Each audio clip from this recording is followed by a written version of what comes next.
Et comme je le dis à chaque fois, en croisant les doigts, si les dieux du téléphone sont avec moi, eh bien normalement, ça va être une première pour moi. Alors je ne sais pas si c'est une première pour Estelle, mais en tout cas pour moi c'est une première et c'est une fort belle découverte. Donc nous allons aller à la rencontre d'Estelle Tarot. Est-ce que Estelle est là ? Oui, bonjour Carmen. Bonjour Estelle. Enchantée de faire votre connaissance. J'ai déjà, bien sûr, fait votre connaissance avec votre plume. Et maintenant, je fais connaissance avec votre voix. Vous êtes dans quelle région, Estelle ? Alors là, je suis en Franche-Comté, dans un petit village près de Besançon. D'accord. Et c'est là où vous résidez ? Alors actuellement, c'est là où je réside depuis quelques années. D'accord. Ok. Alors, eh bien, j'ai envie, et nos auditeurs également, envie de tout savoir de vous. Alors, dans les choses, bien sûr, qui restent, j'allais dire, racontables. Estelle, est-ce que vous pouvez nous faire votre itinéraire littéraire, hein. Je vais me contenter de cela parce que c'est ce qui nous intéresse dans cette émission. Je sais que c'est votre 3e roman. Donc moi, je vous découvre tout simplement par la magie de la toile, comme quoi il y a du bon. Oui, tout à fait. Je pense que c'est certains critiques disent que c'est le café du commerce. Moi, je dis ça permet de découvrir des petites perles comme la vôtre. Voilà, et je suis fort contente de cela. Alors, quel a été votre itinéraire, Estelle ? Alors, malgré mes 40 ans, je suis une petite jeunette dans l'écriture, c'est-à-dire que suite à une déconvenue professionnelle, lorsque je suis arrivée en Franche-Comté, mes projets littéraires qui étaient voués à des projets de retraite à ce moment-là sont devenus des projets immédiats.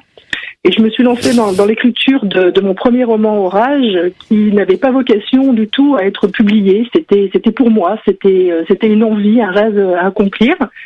J'ai fait lire à des amis, les vrais, ceux qui vous disent, qui n'auront pas peur de vous dire que ça ne va pas. C'est pas la bande d'amis qui vivotent autour de vous et qui poussent des hauts d'exclamation à chaque fois que vous ouvrez la bouche ou que vous écrivez un mot. C'est les vrais amis qui vous disent non, écoute, n'y va pas. Et là, ils ont eu l'attitude inverse. Ils m'ont dit tente de le faire publier. Ouais. Ça me paraissait un petit peu compliqué parce que le monde de l'édition, quand vous ne connaissez personne, quand vous êtes avec votre premier roman inconnu, ce n'est pas évident. Et puis ma maison d'édition Tornada, qui elle est à Nice, est une petite maison toute jeunette aussi, et m'a donné ma chance. Et puis un roman en a appelé un deuxième, et puis un troisième. Alors Orage, si j'ouvre, disons que de la terre dans la bouche, Orage est sorti chez Tornada en 2016, L'Impasse en 2017 et de la terre dans la bouche en 2018. Ça va? Oui. Ça va? Alors, j'aimerais avant évidemment que l'on s'attarde sur cette, je vais dire magnifique, alors on me dit souvent Carmen, oh là là, mais c'est souvent magnifique. Je dis oui, mais de toute manière, nous avons encore sur IDFM la possibilité de choisir nos invités. Vous savez, c'est pas sur les grands médias où on vous dit c'est ça et c'est ça. Là, on fonctionne avec nos coups de cœur. Et franchement, ça a été vraiment un coup de cœur. Je le dis pas parce que voilà, mais c'est sincèrement, je trouve votre écriture qui est très belle. Et puis alors l'histoire, on va s'y pencher, mais l'histoire, elle vous tord. Voilà, je relisais la fin ce matin pour tout vous dire, et j'ai eu quelques larmettes quand même. Ah oui. Donc je ne vous remercie pas, Estelle. Tant pis. J'aimerais que vous nous parliez quand même un petit peu plus des éditions Tornada. Je suppose que quand vous dites éditions Tornada, vous parlez de Joël. Je parle de Joël, oui. Alors que je ne connais pas, mais avec qui j'ai pu vous approcher et qui me semble être une fort belle personne. Absolument. Joël et puis sa petite équipe autour de lui, oui. Patricia, Sonia, ce sont là eux aussi de vrais passionnés et qui fonctionnent également dans leur maison d'édition au coup de cœur sur des textes. Ouais. Je crois qu'il faut mettre les projecteurs justement sur des gens comme Joël, sur des petites maisons d'édition comme ça qui réussissent à vivre. parce que ce n'est pas évident, et dans ma bouche, ça n'a rien de péjoratif, Estelle, croyez-le bien. Non. Voilà. Mais quand je dis que ça a l'air d'une belle personne, je ne le connais pas, mais on voit quand même, excusez la trivialité du terme, mais on voit que le garçon se décarcasse quand même. Hein. Absolument. Et qui se donne, et rien que pour ça, moi je trouve qu'il faut le citer et le reciter. Absolument. Donc il s'appelle Joël Maïssa. Non, mais il faut vraiment les saluer, et d'ailleurs 3 romans chez eux, et de toute façon je n'envoie mes manuscrits que chez Tornada, parce qu'il y a un vrai respect de l'auteur. C'est-à-dire respect dans le texte, respect dans les couvertures. Quand vous voyez le travail qu'il déploie pour les auteurs, pour faire connaître les livres, pour faire connaître le travail, bien écoutez, c'est un petit peu Tornada, c'est un petit peu comme une famille, et il y a aussi une belle osmose entre les auteurs. On se croise peu, mais lorsqu'on se croise, tout ça transparaît, et on a chacun des univers très différents. Mehdi Brunet va bientôt sortir son 2e livre, alors lui est dans du roman beaucoup plus dur. On a Florent Marotta qui a plusieurs genres, on a Thierry Poncet qui est dans l'aventure, on a tous ces auteurs, on a Jean-Marc Denot qui est dans le fantastique, mais tous des univers très différents, mais tous peut-être des romans qui sont un petit peu particuliers, qui sont moins commerciaux, je dirais, que dans d'autres maisons. Là, vous avez mis le doigt sur ce qui blesse, Estelle. Oui. Voilà. Quoique que le vôtre, Estelle, c'est pas parce que je m'entretiens avec vous sur ces ondes, mais il est très commercial. Enfin, ça, alors vous allez croire que c'est péjoratif. Non, du tout, parce que l'histoire, elle est très bien racontée, c'est bien écrit, donc c'est, je vais dire, accessible à tous. Voilà. C'est accessible à tous, mais c'est vrai que ce sont des sujets qui peuvent être peut-être moins porteurs. Là, c'est donc la Seconde Guerre mondiale, et là, vous qui l'avez lu, je n'aborde pas forcément les sujets ni militaires, ni politiques, ni économiques. Oula. Oui, mais bien pire et bien plus profond, et qui remue encore plus. Je voudrais juste qu'on termine avec les éditions Tornada. Est-ce que leurs ouvrages sont distribués dans toute la France ? Alors absolument, ils ont un distributeur, donc c'est-à-dire que ce sont des livres qu'on peut commander très facilement. Oui, il y a un distributeur. D'accord. Mais est-ce qu'on les trouve dans dans les grandes enseignes de distribution, que je ne citerai pas, mais voilà. Dans certaines, mais non, vous ne les trouverez pas à côté des grandes maisons. Je comprends. Par fil de 30 ou 40 dans toutes les. Je comprends. Je trouve ça regrettable, mais je comprends. Par contre, il y a quand même, je tiens quand même à le saluer, des librairies. De plus grandes enseignes qui... les librairies sont fantastiques. Voilà. Le travail des libraires, je crois qu'on le dit pas assez souvent, mais le travail des libraires, c'est pareil. Qu'est-ce qui se décarcasse ? Alors effectivement, vous avez des libraires qui mettent, disons que en appel ce qu'on va dire des objets qui vont s'arracher. Je pense au dernier roman de Joel Dickens ou ce genre de choses. Voilà. Mais les libraires ne font pas que ça. Les libraires sont là également pour conseiller et justement pas sur ces comment dire, ceux qui vont être vendus de toute manière. Donc justement de conseiller sur ceux qui ont une distribution peut-être un peu plus intime, etc., etc. Tout à fait, qui organise aussi des rencontres. Je sais que dans un mois, je serai à la librairie La Passerelle à Dole, qui va organiser une petite rencontre, parce que c'est aussi un lieu sympathique aussi, la librairie, pour rencontrer, en dehors parfois de séances de dédicaces qui sont un petit peu plus compliquées, mais de vraiment d'échanger, d'avoir un échange direct avec le lecteur, l'auteur. Et c'est vrai que si des librairies peuvent être ce lieu, écoutez, c'est très bien, et certaines en effet mais prennent le risque de absolument. Mais vous avez mis le doigt dessus. Vous avez employé le bon mot, c'est prendre des risques. Et maintenant, c'est vrai que l'aspect commercial étant tellement pesant, que prendre des risques devient très très difficile. Mais il y en a qui osent encore. Juste une dernière question et après on se penche sur cette histoire parce que le temps passe et que je veux absolument qu'on s'attarde vraiment sur cette très très belle histoire forte, dense, qui fait mal. Un stand Tornada au Salon du Livre de Paris. Je vous invite à contacter Joël. On botte peut-être en touche, Madame Estelle Tarot. Complètement, et je l'assume. D'accord. Ok, parfait. Eh bien, je poserai la question à Joël. Voilà. Mais voyez, ce genre de choses, je trouverais, et il y en a, hein. On peut pas non plus tirer sur le, mais parce qu'il y a des petites maisons d'édition ou qui se regroupent et tout ça, et il y a des petites enseignes au Salon du Livre de Paris, mais peut-être pas assez à mon goût. Bien, de la terre dans la bouche. Estelle Tarot, thriller. Ça m'étonne un petit peu de l'appellation thriller, Estelle. Alors, le problème est que dans ce qu'on appelle, je dirais, la littérature noire, vous avez un panel qui va du... Et puis, il faut mettre une étiquette, c'est ça ? Voilà, c'est tout à fait ça. Je sais.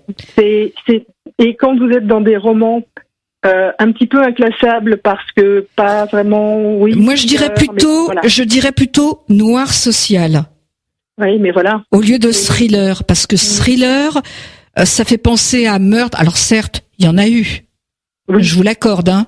Oui. Mais c'est pas des meurtres, comment vous dire, au sens où l'on l'entend dans le thriller policier, ce genre de choses. Tout à fait. Mais c'est le cas de mes 3 romans qui sont dans une catégorie vaste du thriller mais qui sont, c'est vrai, beaucoup plus les 3 de toute façon des romans noirs. À part roman noir n'est pas une catégorie, puisque maintenant tout doit être mis dans des cases, malheureusement. Ouais. Quoique mes auteurs, donc maintenant, je vous faites partie de mes auteurs, vous voyez, ça y est, je vous ai mis dans ma case. Mes auteurs, n'aiment pas justement qu'on mette leurs écrits dans des cases. J'ai un auteur qui m'a dit un jour, Carmen, la littérature, c'est de la littérature, point. Et ça nous est complètement égal que ce soit un thriller, un roman noir, un noir social, un polar, un machin, un bidule, ça ce n'est strictement que commercial. Alors je vous l'accorde, le commercial, on doit s'attarder. Parce que c'est un pan très très important de la diffusion d'un ouvrage, hein. C'est un problème. Faut pas s'occulter. Voilà. Mais les auteurs par eux-mêmes, les puristes, les créateurs, en ont que faire de la dénomination de la petite case dans laquelle on met leur écrit. Tout à fait, d'autant que souvent la case ne correspond pas. Et là, c'est tout à fait le cas. Voilà. Donc, moi, je veux dire, quand j'ai vu thriller, je me suis dit, je demanderai à Estelle, parce que c'est elle qui l'a écrit, donc moi, voilà. Après, thriller, en effet, ça serait beaucoup plus roman noir, en tout état de cause, de toute façon, pour l'ensemble de ce que j'écris. Si je devais moi-même les mettre dans des catégories, on serait plus proche des romans noirs. Et lorsque je lis des retours de lecteurs ou de lectrices, de blogueurs, de blogueuses, il est vrai que cette composante roman noir ressort constamment. Voilà. Mais bon. Alors, comme vous vous débrouillez très très bien, Estelle, je vais vous mettre à contribution, comme je le fais avec chacun de mes invités de romans, quel qu'il soit, c'est-à-dire que je vais vous laisser la liberté, parce que je crois que vous êtes la mieux placée pour le faire, de nous concocter le petit pitch de l'histoire. Parce que moi, évidemment, je pourrais le faire, mais j'en dirais peut-être pas assez, peut-être trop. Donc, il n'y a que vous qui pouvez faire une synthèse pour, j'allais dire, mettre en émoi les papilles du chaland. Là, en l'occurrence, de l'auditeur. Alors, je sais très bien raconter des histoires sur un texte long, beaucoup moins sur... Non, mais là, c'est juste une petite synthèse. C'est pour, je veux dire, c'est pour mettre en appétit. Oui, tout à fait. Eh bien, c'est l'histoire d'Elsa. Donc, on est dans les années 86. Ça a une importance parce que ce roman n'aurait pas pu être écrit un peu plus tard, dans le sens où il fallait qu'il y ait des survivants de la Deuxième Guerre mondiale dans un âge, je dirais acceptable. donc en 86, elle va hériter d'une maison de sa grand-mère décédée, qui l'a élevée. Et elle va hériter de cette maison dans un village qui visiblement est l'origine de sa famille, mais dont on ne lui a jamais parlé. Oui. Je vous attends au tournant. Voilà. Elle va également hériter d'une photo un peu étrange avec sa grand-mère, sa maman, bébé et un homme qu'elle ne connaît pas. Exact. Et donc elle va vouloir aller découvrir cette maison, ce village. Voilà. Et elle va arriver dans cette maison. La braconne, au milieu d'un bois, un petit peu isolé, à côté d'un lac. Carrément, avec un ponton, ça doit être joli, n'empêche. Hein. Ça doit être magnifique dans mon esprit. Moi aussi, dans mon esprit, je voyais, vous savez, la forêt, la maison, le petit ponton, le lac miroitant. Enfin, je me suis fait tout un film. Hein. Voilà. En revanche, le village n'existe pas. Hein, donc tant pis pour moi. Tant pis. Voilà. Tant pis pour le lecteur. Voilà. Mais après, il doit y avoir des endroits équivalents dans nos belles régions. En revanche, elle va se rendre compte très rapidement que cette maison n'est pas inoccupée. Oui, c'est le moins qu'on puisse dire. C'est le moins qu'on puisse dire. Le Fred n'est pas accueillant. Hein. Non, voilà. Elle va tomber sur un jeune homme à peu près de son âge.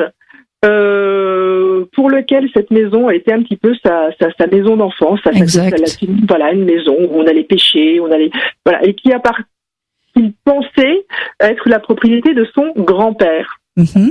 Voilà, ce grand-père qui a très bien connu Rose, sa grand-mère. Et donc, autour de cette maison et très rapidement autour du passé de ces deux personnes, puis d'autres protagonistes du village. Du village tout entier. Vont renaître les vieilles rancœurs. Ouh là là. Tout ce passé est lié à la guerre. Et elle va découvrir également qu'à très près de cette maison existe le lieu-dit de la Chênaie, qui en fait a été un lieu-dit où vivaient deux familles de charbonniers qui ont été résistants et massacrés à la fin de la guerre dans ce qu'on appelait les opérations exemplaires. Donc c'est lors du retrait des troupes allemandes. L'épuration, quoi. Voilà. Alors pas l'épuration, parce que c'est pas juste avant. C'était vraiment type Oradour-sur-Glane, hein, quand ce retrait où on a massacré, pour l'exemple, opération exemplaire. Voilà. Et donc un mystère aussi, une trahison, puisque il y avait un réseau de résistants, de passeurs, et il y a eu des trahisons, et il y a ce village martyr, il y a cette braconne, il y a cette grand-mère avec un passé qu'Elsa n'aurait pas soupçonné, bien loin de l'image qu'elle avait de sa grand-mère. Alors si vous permettez, moi je ferai deux remarques. C'est que on va dire que si Rose, la grand-mère d'Elsa, lui lègue cette maison, la braconne, c'est, dit-elle, qu'elle veut il y a un espèce de message dans ce legs. C'est qu'elle trouve qu'il y a un secret et il faut qu'elle trouve. Et puis elle s'y emploie. Elle donne un coup de pied dans la fourmilière, et alors là, enfin, je veux dire, ce village qui était endormi sur sur ses secrets, sur ses fantômes du passé, bien enfouis, bien au chaud, bien que les gens tremblaient, hein, que ça se découvre. Hein. Il y a des personnages, il y en a un qui dit je me couchais et je me levais avec la hantise qu'on découvre que. Mais elle met un coup de pied dans la fourmilière, et alors là on va presque, enfin on va pas presque, on attente à sa vie, on la menace, c'est... Tout à fait. Alors Rose, en fait, dans mon esprit, Rose a aussi une attitude très ambiguë en léguant cette maison. Manifestement, on le découvre. Voilà, donc Rose, quelque part, laisse un petit peu aussi le soin à sa petite fille de régler les comptes du passé qui n'ont pas été soldés. Elle laisse un petit peu le soin à sa petite fille de le faire. C'est vrai. Bien que, voilà, en maintenant ce mystère. Et elle, au début, ne va pas vraiment vouloir révéler tout ça. C'est de fil en aiguille. Ouais, c'est ce que j'allais dire. Voilà, et c'est la rencontre aussi de Fred, qui est donc le petit-fils de Georges, et qui est Georges? Georges a été l'ami d'enfance de Rose. Ouais. Mais la dite Rose, on va dire, alors sans en dire trop, parce que c'est pareil, vous voyez, c'est pour ça que je demande souvent le pitch aux auteurs, parce que, alors, il faut savoir que Rose, ça a été, elle a eu, est-ce qu'on peut dire des déviances en amour? Des déviances, oui, enfin des déviances. Voilà, où il y a, oui, parce que mais quand on s'amourache d'un ennemi. Voilà, c'est ça le problème. Après, mais peut-être qu'avec le recul, je dirais que quand les sentiments sont là, voilà. Mais c'est vrai qu'en période trouble, c'est compliqué. C'est tout ce que j'ai voulu montrer dans ce livre, sans porter de jugement aucun, parce que c'est non, c'est vrai. Et c'est ça que vous avez très très bien réussi. C'est montrer que dans cette situation extrême, qu'est la guerre, où les choses sont beaucoup plus tranchées, les êtres humains, que ce soit aujourd'hui ou hier ou avant-hier, restaient des êtres humains avec leurs sentiments, leurs colères, leurs amours, etc. Bien sûr. Le problème, c'est que en temps de guerre et dans une société, tout est exacerbé, qui n'était pas du tout celle de maintenant. Il y a beaucoup de femmes dans ce récit, ce n'est pas pour rien. Le statut de la femme et même les structures sociales à cette époque-là n'étaient pas celles de maintenant. Donc on parle de la Deuxième Guerre mondiale, faut le préciser. Voilà. Faut bien le préciser. Tout à fait, de la Deuxième Guerre mondiale. Et donc, il est très facile maintenant pour nous d'avoir un regard, maintenant qu'on a su déjà de la guerre et que la société est devenue ce qu'elle est, et nous, en tant que femmes, étant ce que nous sommes actuellement, c'est très difficile de porter un regard et un jugement sur ce qui s'est passé. Maintenant, on a un devoir de mémoire pour, entre guillemets, éviter que de certaines tragédies recommencent, etc. Mais c'est très délicat de porter des jugements sur des personnes individuelles, parce que là, on ne parle pas de grandes figures de la résistance ou de l'histoire. Non, on parle de gens lambda. Tout à fait, c'est ce que j'ai voulu. Je ne voulais pas de fond, de grandes figures. On parle d'un petit village, en plus dans les campagnes, parce qu'on connaît connaît assez bien quand même les conditions de vie dans les grandes villes, Paris et certaines grandes villes de province. Mais même là, pour faire mes recherches, j'ai eu beaucoup de mal à trouver de la documentation sur le quotidien des gens. Et plus on s'éloigne des grands centres urbains, plus c'était compliqué. Il n'en demeure pas moins que un homme ou une femme peut être bon, peut-être mauvais, peut-être amoureux, peut-être en colère, tout à fait frustré. Et donc dans ces situations-là, ça mène forcément à un résultat qui peut être désastreux. Tout à fait.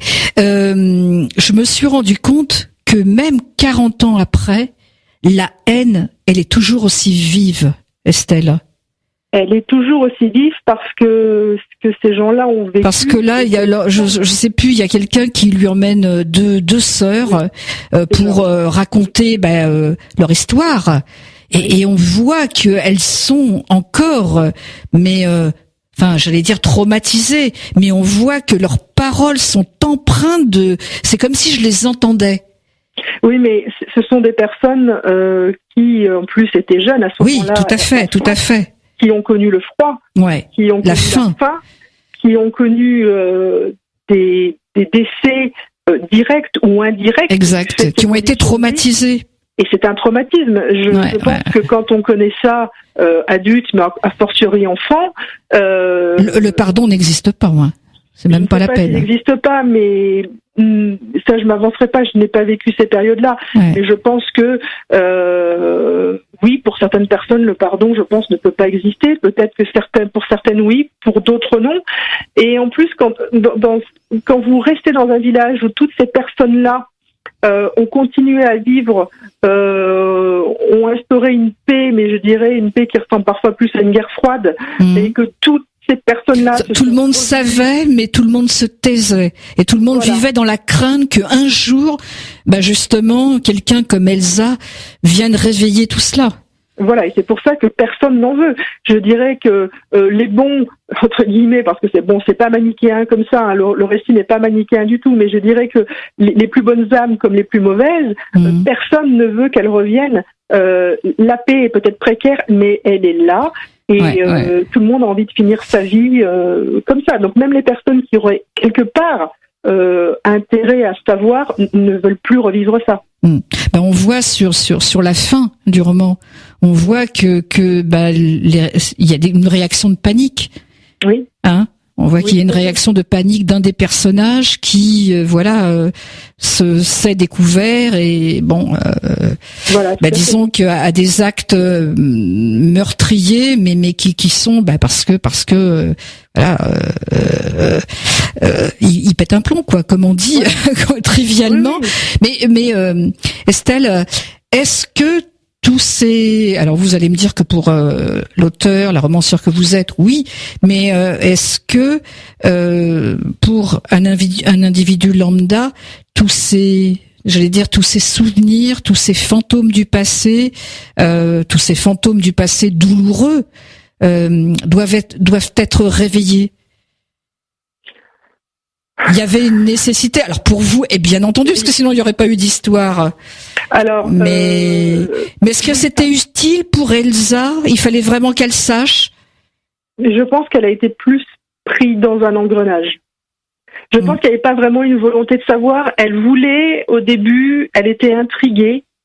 Puis après, je crois qu'elle a eu un choc en découvrant certaines choses sur sa grand-mère. Oui. Et implicitement, enfin indirectement, pas implicitement, mais indirectement sur sa mère. Et il y a eu... Puis sur son grand-père. Et donc sur son grand-père. Et puis Fred aussi. Et je pense que ce duo s'est aussi auto-alimenté. Quand certains disaient, les autres prenaient. Et je pense que ça a été... un engrenage. Au début, c'était une curiosité. Après, c'était un choc et un pourquoi, mais quelque part, d'où je viens, de qui je suis la petite fille. Oui, tout à fait. Une nécessité. La peur que ce soit du pire. Et puis après, Fred, aussi une frustration d'avoir vécu quelque part un bonheur, mais sur des tas de mensonges. Ouais. Des gens qui sur les genoux desquels il a été étant enfant et qui du coup ne sont peut-être plus ceux qu'il a cru. Et en fait, c'est un engrenage et puis après il y a les menaces, etc. qui fait que qu'est-ce qu'on fait? On fait machine arrière, on fait pas machine arrière. C'est plus possible. Voilà, il y a un moment, c'est plus possible. On peut plus. Il y a un moment, c'est plus possible. Ouais. Alors, Estelle, en 2 minutes, comment vous avez travaillé? Parce que j'ai vu des petites choses en fin du roman et je trouve que c'est très très bien ce que vous avez fait. Le temps passant très vite en bonne compagnie, comme je le dis souvent. Comment vous avez travaillé? D'où vous est venue l'idée et comment vous avez travaillé? Bien, l'idée, elle est en moi depuis un moment, en voulant parler de ces anonymes pendant la guerre et de leur redonner un côté humain. Après, les thématiques se sont affinées. Après, je recherche des documents pour ma bibliographie et pour pouvoir constituer, par respect quand même pour ces gens et cette période, avoir quand même un fond qui soit cohérent avec la réalité. Et après, c'est une lecture de beaucoup d'ouvrages. J'en ai cité quelques-uns à la fin du livre, il y en a beaucoup d'autres. Et puis après, m'imprégner, voir certaines vérités, contre-vérités, essayer d'être la plus cohérente possible avec ce qui s'est passé. Et puis après, quand j'ai cette matière, quand je m'en suis imprégnée, quand l'histoire part, le scénario part, puis après l'écriture. Mais vraiment, c'est des thématiques qui sont claires dans ma tête. Après, je recherche les documents, je prends le temps de les lire, je prends le temps de m'en imprégner. En tous les cas, c'est une très très belle réussite, Estelle.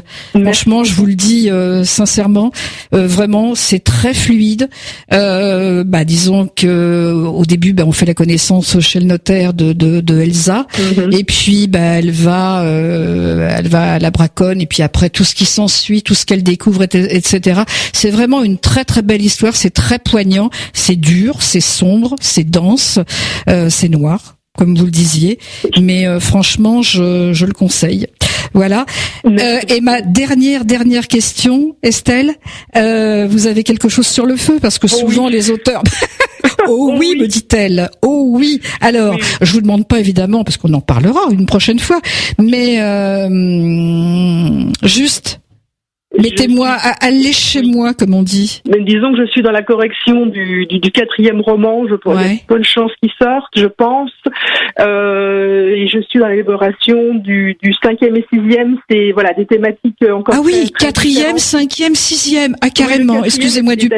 Voilà, le 5e est en cours d'élaboration. Le 6e, je commence justement à me documenter sérieusement. Enfin voilà. On va se contenter du 4e, la thématique. C'est tout ce que je vous demanderai. Je vous embête pas plus. Oui. Du noir de chez Noir encore? Ah oui, on sera noir et on sera un peu noir paranormal, noir fantastique, mais pas noir fantastique avec des vampires qui vont vous agresser partout. Ah oui, dans une tonalité, je dirais paranormale.